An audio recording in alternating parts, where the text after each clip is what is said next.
मौर्य साम्राज्य।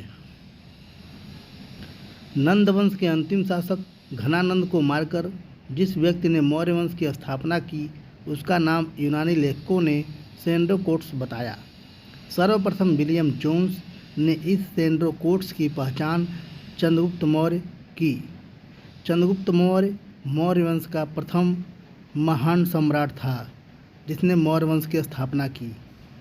मौर्य साम्राज्य के विषय में जानकारियाँ निम्नलिखित स्रोतों से प्राप्त होती हैं: कौटिल्य का अर्थशास्त्र, सोमदेव कृत कथा सरितसागर, मेगास्थनीज की इंडिका एवं अन्य यूनानी विवरण, रुद्रादामन का जूनागढ़ अभिलेख, विशाखा दत्त की मुद्रा राक्षस तथा ढूंढीराज की मुद्रा राक्षस पर टीका, बौद्ध और जैन ग्रंथ अशोक के अभिलेख, क्षेमेंद्र कृत बृहद कथा मंजरी इत्यादि स्रोतों से हमें मौर्य साम्राज्य के विषय में जानकारियाँ मिलती हैं।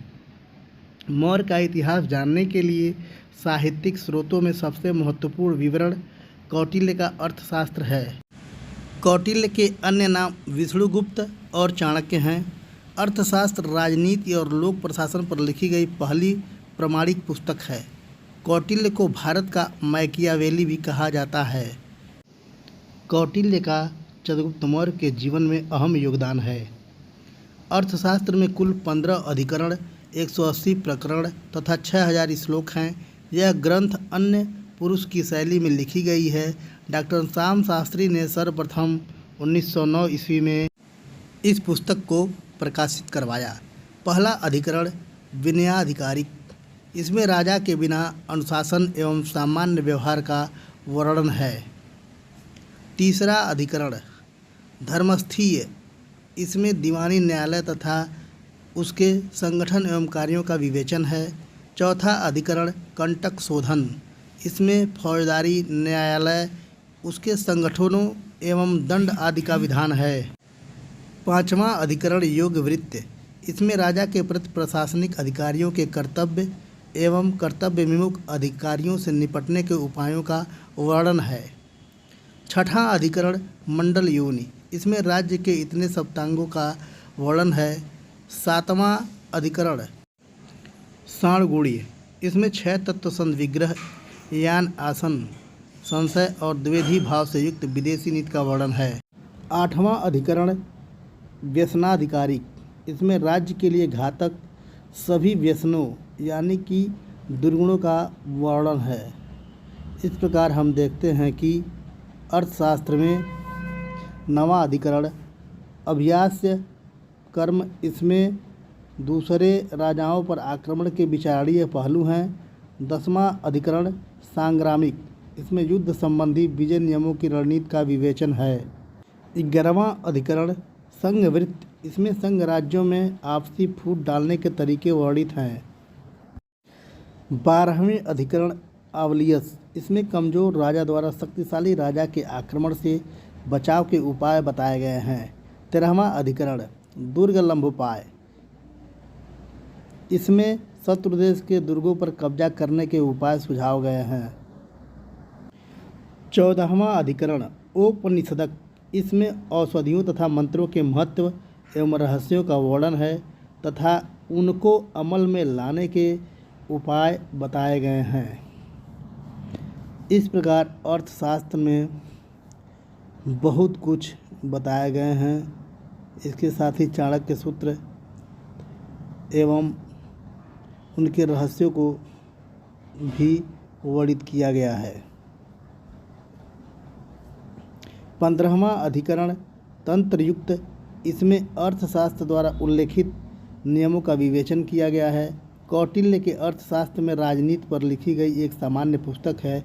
इसकी अतीत के विषय में विद्वानों में मतभेद है, परंतु इसे मौर्यकालीन रचना माना जाता है। 4वीं शताब्दी के विशाखा दत्त द्वारा रचित संस्कृत नाटक मुद्रा राक्षस में कौटिल्य द्वारा नंद वंश की सत्ता को पलटने का वर्णन है। यह बहुत ही मशहूर पुस्तक है। सप्तांग सिद्धांत, कौटिल्य ने राजा को 7 तत्वों से निर्मित माना है। इन्हें राज्य का सप्तांग सिद्धांत कहा जाता है। यह निम्नलिखित है: स्वामी अर्थात राजा राज्य के सिर के तुल्य है। अमात्य, यह राज्य की आंखें हैं। आमात्य योग्य अधिकारियों का समूह था, जिनमें से राज्य के विभिन्न मंत्रियों एवं विभागों के अध्यक्षों की नियुक्तियां की जाती थी।